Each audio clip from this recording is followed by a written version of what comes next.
అత్రి మహాముని ఈ విధంగా చెప్తున్నారు. అగస్య కార్తీక మాస శుక్ల ద్వాదశిని హరిబోధిని అంటారు. ఆ ఒక్క పర్వతిథి వ్రతాచరణ చేస్తే అన్ని తీర్థాలలోనూ స్నానం చేసిన ఫలితం దక్కుతుంది. అన్ని విధాలైన యజ్ఞములను చేసిన పుణ్యం ప్రాప్తిస్తుంది. విష్ణువు పట్ల ఏకాదశి పట్ల భక్తిని కలిగిస్తుంది. సూర్యచంద్ర గ్రహణ పర్వాల కంటే గొప్పది. ఏకాదశి కంటే 100 రెట్లు మహిమాన్వితమైనది అయిన ఈ ద్వాదశి నాడు ఏ పుణ్యం చేసినా పాపం చేసినా అది 1,000,000 రెట్లుగా పరిణమిస్తుంది.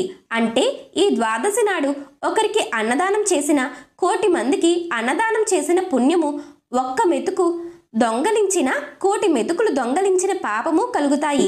ఒకవేళ ఏ రోజుకైనా ద్వాదశి గడియలు తక్కువగా ఉన్న పక్షంలో ఆ స్వల్ప సమయమైనా సరే పారణకు ఉపక్రమించాలే కాని ద్వాదశి దాటిన తర్వాత పారణం పనికిరాదు.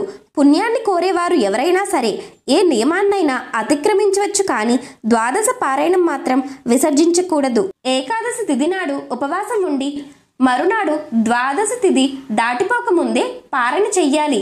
తద్వారా కలిగే శ్రేయస్సుని శేషశాయి చెప్పాలే కాని శేషుడు కూడా చెప్పలేడు. ఇందుకు అంబరీషుడు కథే ఉదాహరణ. అంబరీషోపాఖ్యానం. అంబరీషుడు చక్రవర్తి, సమస్త భూమండలాలను పరిపాలించేవాడు. అంబరీషుడు గొప్ప విష్ణుభక్తుడు. శ్రీ మహావిష్ణువుకి పూజ చెయ్యనిదే మంచినీళ్లు కూడా త్రాగేవాడు కాదు. రాజకార్య నిర్వహణలో తప్ప మిగిలిన సమయమంతా శ్రీహరిని స్మరిస్తూ కాలం గడిపేవాడు. శ్రీ లక్ష్మీనారాయణుడిని సంతృప్తి పరచడం కోసమే అశ్వమేధ యాగాలను చేసి బ్రాహ్మణులను ఘనంగా దక్షిణ తాంబూలాలు ఇచ్చి గౌరవించేవాడు. భోజనాదులు పెట్టి సత్కరించేవాడు. చేసే ప్రతి పనిని శ్రీహరి యొక్క ఆరాధనగా భావించి చేసేవాడు. ఈ విధంగా ఉన్న అంబరీషుని మనస్సు పరిపక్వమైనది. అతడు పూర్తిగా విష్ణుభక్తిలో మునిగిపోయాడు. ఒక సంవత్సరం అంబరీషుడు 24 ఏకాదశులు ఉపవాసం ఉన్నాడు. శ్రీ మహావిష్ణువును భక్తి శ్రద్ధలతో పూజించాడు. ద్వాదశి నాడు నియమంగా పారాయణ చేసేవాడు. సంవత్సరం పూర్తి అయినాక చివరగా కార్తీక మాసంలో నవమి, దశమి, ఏకాదశి 3 రోజులు ఉపవాసం చేశాడు. ద్వాదశి నాడు యమునా నదిలో స్నానం చేశాడు. ఆ తరువాత మధువనానికి చేరుకుని శ్రీహరికి అభిషేకము, షోడశోపచారము చేశాడు. అలా పూజ చేసిన తర్వాత వెండి గిత్తలు, బంగారు తొడుగులు, పట్టు వస్త్రాలతో అలంకరించిన 100 కోట్ల ఆవులను దూడలతో సహా బ్రాహ్మణులకు దానం చేశాడు. తన వద్దకు వచ్చిన బ్రాహ్మణులకు గౌరవ అభిమానాలతో భోజనములు పెట్టి దక్షిణలిచ్చి సత్కరించాడు. అంబరీషుడు వ్రత విధానమంతా యథావిధిగా పూర్తి చేశాడు. ఇక పారాయణ చేద్దాం అనుకుంటున్నాడు. ఇంతలో అక్కడికి దూర్వాస మహాముని వచ్చాడు. అంబరీషుడు దూర్వాస మహర్షికి నమస్కరించి, మునిశ్రేష్ఠ, ద్వాదశ పారాయణ చేయబోతున్నాను. మీరు కూడా త్వరగా స్నానాధికారులు ముగించుకుని వెంటనే సమారాధనకు రండి అని పిలిచాడు. దూర్వాసుడు అంబరీషుని కోరికను అంగీకరించి నదీ స్నానానికి వెళ్ళాడు.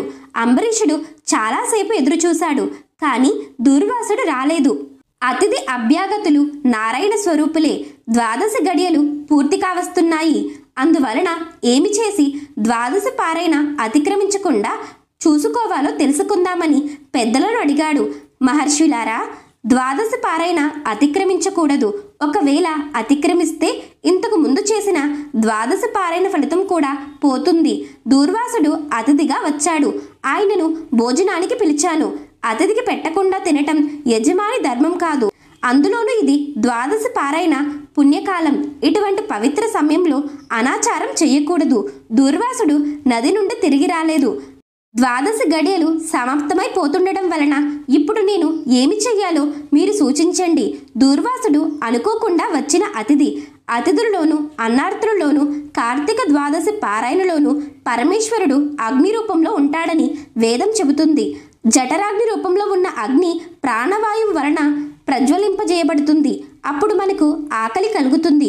జీవుడు స్వీకరించి భక్ష్య, భోజ్య, చోష్య, లేహ్య రూపమైన ఆహారాన్ని అగ్ని ఆరగిస్తున్నాడు. కనుకనే ఇంటికి వచ్చిన అభ్యాగతి శూద్రుడైన, చండాలుడైన అతన్ని వదిలిపెట్టి తినకూడదు. నిత్యాగ్నిహోత్రుడు, పరమనిష్ఠా గరిష్ఠుడు, యోగీశ్వరుడు అయిన విశేష విప్రుడైన దూర్వాసుడే అతిథిగా వచ్చాడు.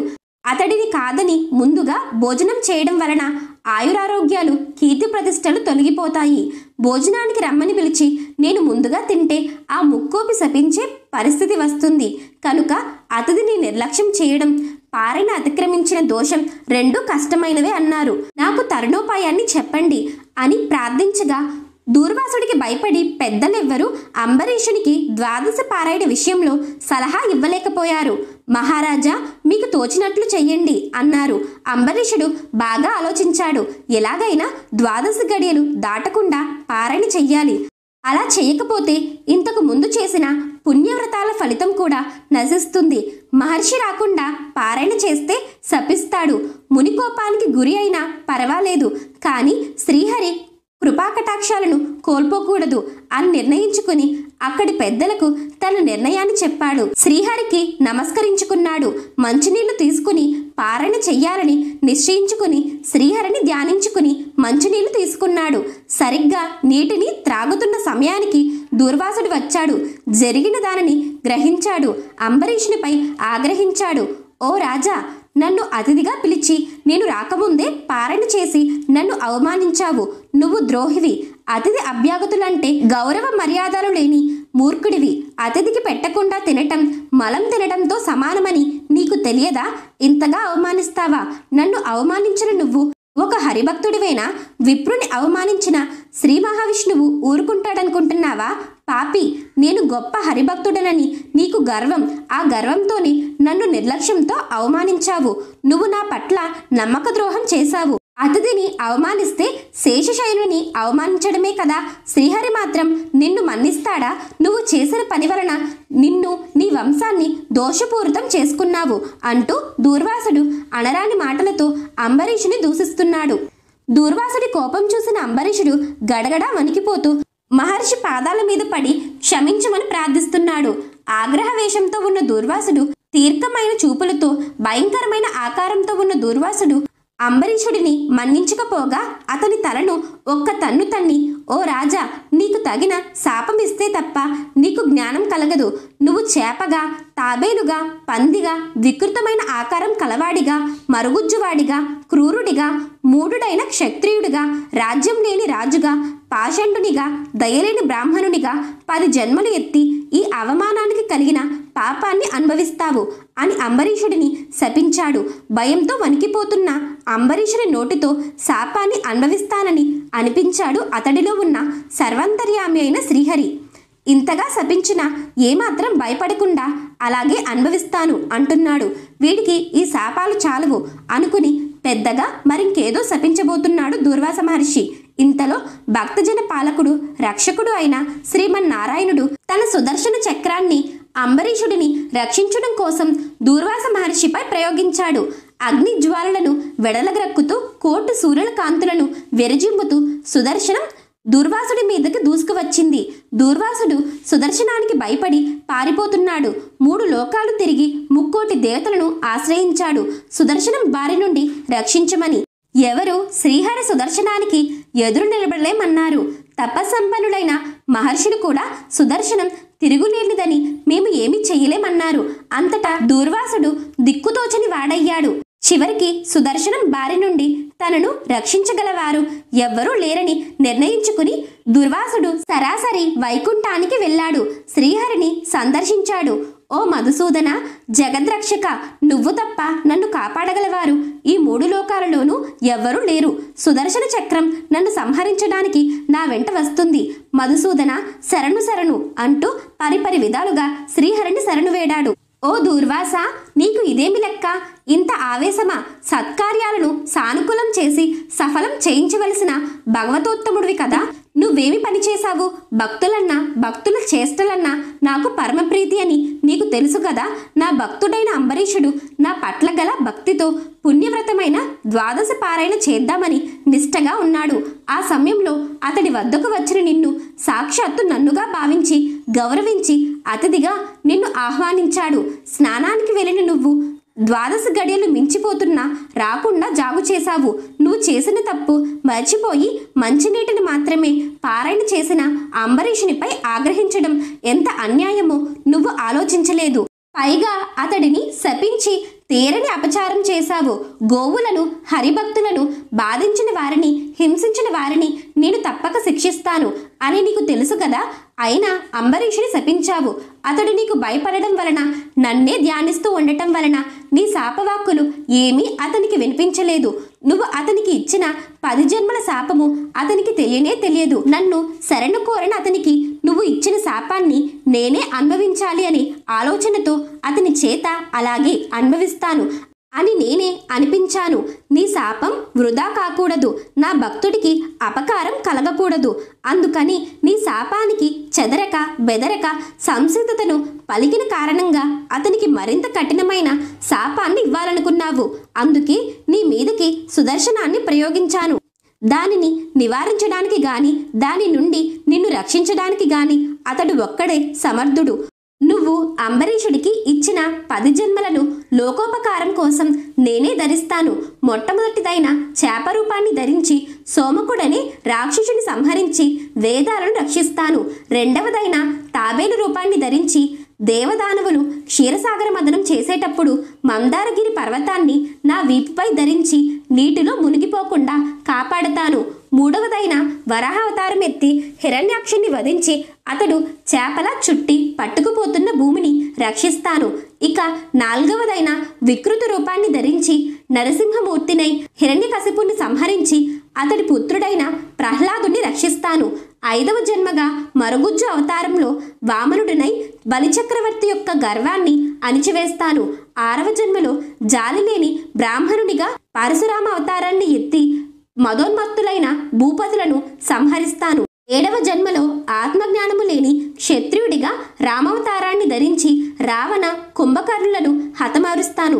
8వ జన్మగా రాజ్యం లేని రాజుగా కృష్ణావతారం ఎత్తి కంసుని సంహరిస్తాను. 9వ జన్మగా పాషాండుడినై బుద్ధావతారం ఎత్తి పాషాండ మతాన్ని బోధించి అహింసా సిద్ధాంతాన్ని లోకానికి వ్యాప్తి చేస్తాను.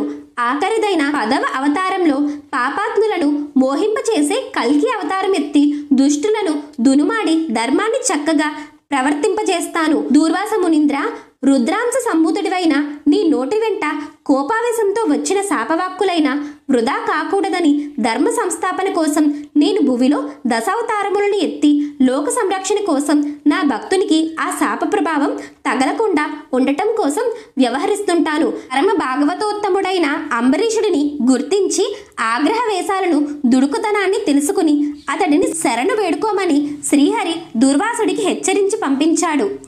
ఘటన సమర్థుడైన శ్రీహరి ఆదేశం ప్రకారం సుదర్శనం దుర్వాసుడిని తరుముతూ వెంట వస్తుంది. దుర్వాసుడు శ్రీహరి ఆజ్ఞ ప్రకారంగా అంబరీషుడి దగ్గరకు బయలుదేరాడు. ఆ సమయంలోనే అంబరీషుడు ఈ విధంగా చింతిస్తున్నాడు. తన వలననే మహర్షికి ప్రాణభయం కలుగుతుంది అని విచారిస్తున్నాడు. బ్రాహ్మణులకు ఆపద కలిగించడం శ్రేయస్కరం కాదు అని, ధర్మం కాదని విప్రుని హింసించేవాడు విప్రుని హింసింపచేసేవాడు బ్రాహ్మణ హంతకులే అని ధర్మశాస్త్రాలు చెబుతున్నాయి. విప్రుని తరిమినవాడు, విప్రుని హత్య చేయించిన వారు హంతక పాతకానికి గురికాక తప్పదు. దూర్వాస మహర్షి నా కారణంగానే ప్రాణభయంతో అల్లాడిపోతున్నాడు. తిండి తిప్పలు లేక అలమటించిపోతున్నాడు. కర్తవ్యం తెలియక కలవరపడిపోతున్న పరమనిష్ఠా గరిష్ఠుడు, యోగ సంపన్నుడు, నైష్ఠికుడు అయిన బ్రాహ్మణ శ్రేష్ఠునికి నా మూలంగా కష్టం కలిగిందని బాధపడుతూ అంబరీషుడు హరిని ధ్యానిస్తూ కలవరపడుతున్నాడు. ఆ సమయంలోనే దూర్వాసుడు అంబరీషుడి దగ్గరకు వచ్చి, శరణు అంబరీష, శరణు, నువ్వు మాత్రమే నన్ను ఈ సుదర్శన చక్రం బారి నుండి రక్షించగల సమర్థుడివి అంటూ ప్రార్థించాడు. దూర్వాసుడు, అంబరీష, నా యందున్న గౌరవ భావంతో నన్ను ద్వాదశి పారాయణకు రమ్మని పిలిచిన నీకు కాలతిక్రమణం చేసి నీ వ్రతభంగం అయ్యే విధంగా నేను ప్రవర్తించాను. నిన్ను అనేక విధాలుగా నిందించి శపించాను. ఆ కారణంగా నా ప్రాణాలకే ఉపద్రవాన్ని తెచ్చుకున్నాను. శ్రీహరి యొక్క సుదర్శనం నన్ను తరుముకుంటూ నా వెనకాలే వస్తున్నది. నన్ను తుదముట్టించినదే ఆ సుదర్శనం శాంతించేటట్లుగా లేదు. చేసేది లేక వైకుంఠానికి వెళ్ళి శ్రీహరిని ప్రార్థించాను. సుదర్శనమును ఆపగల సమర్థుడవు నువ్వే అని చెప్పి నారాయణుడు నన్ను నీ దగ్గరికి పంపించాడు కనుక నన్ను నువ్వు రక్షించు అంటూ అంబరీషుని ప్రార్థించాడు. అప్పుడు అంబరీషుడు సుదర్శన చక్రానికి నమస్కరించి తెలుసో తెలియకో కోపావేశాలతో దూర్వాస మహర్షి తొందరపడ్డాడు. భక్తవరదుడైన ఆ శ్రీహరి అది చూసి సహించలేక నిన్ను పంపించాడు. పూజనీయుడైన దూర్వాసుడు పశ్చాత్తాపంతో కూడిన మనసు గలవాడై మిక్కిలి పరితపిస్తున్నాడు. అందుకని ఆ మహర్షిని మన్నించు. ఒకవేళ కర్తవ్యమును పాటించడమే నీ లక్ష్యమైతే అతనికి బదులుగా నన్ను సంహరించు. 14 లోకాలు ఏకమై ఒకేసారి వచ్చినా నిన్ను ఏమీ చెయ్యలేరు. శరణు వేడిన వాళ్ళని కాపాడటం ధర్మం. ముందు నా పట్ల ఏ విధంగా ప్రవర్తించినా ఇప్పుడు తెలివి తెచ్చుకున్నాడు. పశ్చాత్తాపాన్ని పొంది నన్ను శరణు వేడుతున్నాడు. నువ్వు శ్రీహరి యొక్క ఆయుధానివి. నేనేమో ఆ శ్రీమన్నారాయణుడి భక్తుడిని. ఆ మహనీయుడిని రక్షించడం మనం చేయవలసిన పని.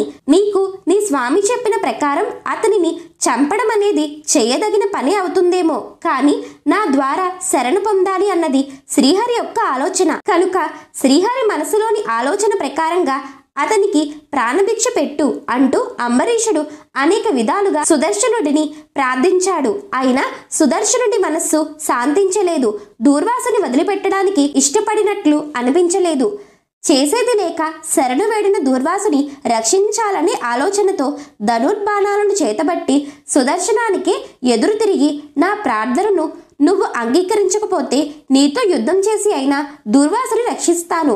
బ్రాహ్మణుని చంపడం తప్పదంటావా? నాతో యుద్ధానికి సిద్ధంగా ఉండు. శత్రువులకు లొంగని ఆయుధానివి కదా. ముందు నన్ను చంపి ఆ తర్వాత దూర్వాసుడిని చంపు. అంతేకాని నేను బ్రతికి ఉండగానే ఆ దూర్వాస మహర్షిని నువ్వు ఏమీ చెయ్యలేవు. నేను నీతో తప్పక యుద్ధం చేసి తీరతాను. నా భుజబలం మీద నాకు గల నమ్మకంతో నేను నీతో యుద్ధానికైనా సిద్ధపడుతున్నాను. నా బాణాల వేడిని రుచి చూడు. ప్రాణాల మీద ఏమాత్రం ఆశ ఉన్న విష్ణువు యొక్క చేతియందు ఇంకా కొంతకాలం ప్రకాశిస్తూ ఉండాలనుకున్నా ముందు దూర్వాసుని వదిలిపెట్టు అన్నాడు. సుదర్శనుడు అంబరీషుని ధైర్యానికి, ఉత్సాహానికి, శరణాగత రక్షణాభిలాషకు మిక్కిలి ఆనందించాడు. అయినా అంబరీషుడిని హెచ్చరించాలనుకుని, ఓయి రాజా, నాతో యుద్ధానికి సిద్ధపడుతున్నావు. నేనేమిటో, నా శక్తి ఏమిటో తెలియకపోవడంతో డాబు దర్పాలతో నాతో వాదిస్తున్నావు. నీకు నాకు ఏనుగుకి చీమకి ఉన్నంత వ్యత్యాసం ఉంది అని అన్నాడు. సుదర్శనుడు హెచ్చరిస్తుండగానే, నువ్వు ఎంత గొప్ప మొనగాడివైతే నాకేమిటి, నేను బ్రతికి ఉండగా ఆ దూర్వాస మహర్షిని ఏమీ చెయ్యలేవు అంటూ ధనుస్సు ఎక్కుపెట్టి సుదర్శనుడి పాదాలకు నమస్కార బాణాన్ని ప్రయోగించి మరొక బాణాన్ని సుదర్శనుడి మీదకి ప్రయోగించాడు అంబరీషుడు. అంబరీషుని యొక్క సాహసానికి మురిసిపోయి సుదర్శనుడు ప్రసన్నుడయ్యాడు.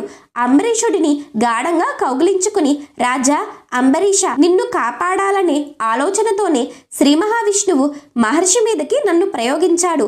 నిన్ను కాపాడమే నా కర్తవ్యం. నీతో యుద్ధం చేయటం మాత్రం నా లక్ష్యం కాదు. విష్ణు స్తోత్రాలను 3 కాలాలలోనూ చేసేవారు, దాన ధర్మాలు చేసేవారు, ఇతరులను హింసించని వారు, ఇతరుల ధనములను ఆశించని వారు, గో బ్రాహ్మణ శిశుహత్యలకు దూరంగా ఉండేవారు, పరస్త్రీల పట్ల మర్యాద చూపించేవారు, ఇహపర లోకాలలో సుఖ సౌభాగ్యాలతో వర్ధిల్లుతుంటారు. దూర్వాసుని రక్షించి అతడిని రక్షించాలని చూసిన నీ గొప్పతనం పొగడదగింది. నీ కోరిక ప్రకారము దూర్వాసుడిని విడిచిపెడతాను అని సుదర్శనుడు అంతర్ధానమయ్యాడు. తనను కాపాడమని ప్రార్థిస్తున్న దూర్వాస మహర్షికి అంబరీషుడు నమస్కరించి, మునీంద్ర, నన్ను మన్నించండి. నా అతిథిగా మళ్ళీ మీరు మా ఇంటికి రావటం నాకు ఆనందదాయకం. నా వలన మీకు కలిగిన కష్టానికి నన్ను క్షమించండి. సమస్త ప్రపంచాన్ని భయపెట్టగల మీకు భయమేమిటి? అకారణంగా నన్ను కాపాడటానికి వచ్చిన దయాస్వరూపులు మీరు. మీ పట్ల నాకు గల గౌరవంతోనే మీకు ఆతిథ్యం ఇవ్వటానికి ఆహ్వానం పలుకుతున్నాను. నా ఆతిథ్యాన్ని స్వీకరించి నన్ను, నా వంశాన్ని కృతార్థం చెయ్యండి. మొట్టమొదట కోపంతో నన్ను శపించిన మళ్ళీ నా ఇంటికి విచ్చేశారు. నేను ధన్యుడినయ్యాను. మీ కారణంగా శ్రీ మహావిష్ణువును చూసే అదృష్టాన్ని, ఆయన అభిమానాన్ని పొందే భాగ్యమును పొందగలిగాను. ఓ పుణ్యపురుష, నాకు పునర్జన్మ లేకుండా శ్రీహరి సన్నిధిని పొందే భాగ్యం కలిగే విధంగా అనుగ్రహించి ఆశీర్వదించండి అంటూ పరిపరి విధాలుగా వినయాన్ని కనబరిచి తనతో భోజనానికి పిలిచాడు. అప్పుడు దూర్వాసుడు అంబరీషుడిని కౌగిలించుకుని, ఎవరు ప్రాణాలను కాపాడతారో, ఎవరు శత్రువులకైనా ఉపకారం చేస్తారో అటువంటి వాళ్ళు తండ్రితో సమానులు. నువ్వు నాకు తండ్రి వంటి వాడివి. వయస్సులో నేను నీకంటే పెద్దవాడిని, బ్రాహ్మణుడను. అయినా నేను నీకు నమస్కరించకూడదు, నీకు ఆయుక్షీణం కలిగించే పని చేయకూడదు. నేను నీ మనసుకి కష్టం కలిగించినందుకు నన్ను భగవంతుడు శిక్షించాడు. నాకు తగిన ప్రాయశ్చిత్తం జరిగింది. నీ పట్ల నా దురహంకారం కారణంగా కలిగిన ఆపద నుండి నన్ను రక్షించడానికి నువ్వే నాకు దిక్కయ్యావు అని చెప్పి తన ఆశ్రమానికి వెళ్ళిపోయాడు. కార్తీక మాసంలో ద్వాదశి వ్రతం సమస్త యజ్ఞాన్ని, యజ్ఞఫలాన్ని కలగజేస్తుంది. సకల పాపాలు నశించడంతో పాటుగా ఉత్తమలోక ప్రాప్తి కలుగుతుంది అని అగస్త్యుడు అత్రి మహర్షికి వివరించాడు. ప్రాణరక్షణ చేసిన వాడిని, ఆపదలో ఆదుకున్న వాడిని ఎన్నడూ మరవకుండా వారికి కృతజ్ఞులై ఉండాలని దూర్వాస మహర్షి సూచిస్తున్నాడు. శత్రువులపై కూడా పగ, ద్వేషాలను పెంచుకోకుండా ఆదరించాలని అంబరీషుడు సూచిస్తున్నాడు. జరుగుతున్న ప్రతి సంఘటనను దైవ నిర్ణయంగా భావించాలి, వాటిలోని మంచిని మాత్రమే స్వీకరించాలని అంబరీషుని కథ మనకు తెలియజేస్తున్నది.